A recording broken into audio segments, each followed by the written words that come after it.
Adlaw nga Sabado karon mga kaigsuunan, petsa 20 sa bulan sa Agosto tuig 2022. Ang pagbasa kinutlo gikan sa Ebanghelyo sumala ni San Mateo, Kapitulo 23, versikulo 1 ngadto sa 12. Unya mingon si Jesus sa mga tao ug sa iyang mga tinun-an. Ang mga magtutudlo sa balaod ug ang mga Pariseo mao ang may katungod sa paghubad sa balaod ni Moises. Busa, kinahanglan tumanon og sundon ninyo ang tanan nga ilang gisugo kaninyo. Apan ayaw ninyo sunda ang ilang mga buhat kay wala man sila magtuman sa ilang giwali.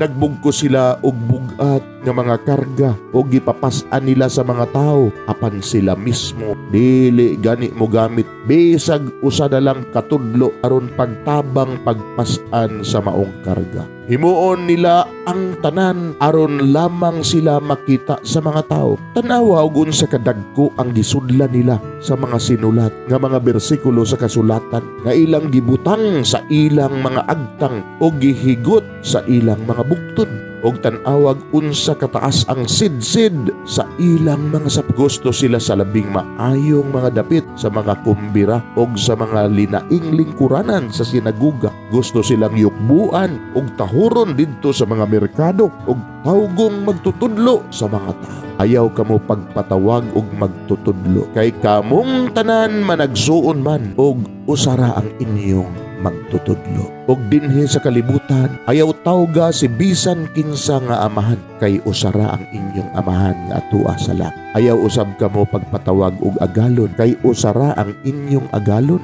nga mao ang Mesiyas. Ang labing dako kaninyo kinahanglan mahimo nga inyong sulugoon. Ang magpataas sa iyang kaugalingon ipaubos, ug ang magpaubos ipataas. Mga igsuon ang Ebanghelyo sa Ginoo. Daygon ikaw, O Kristo.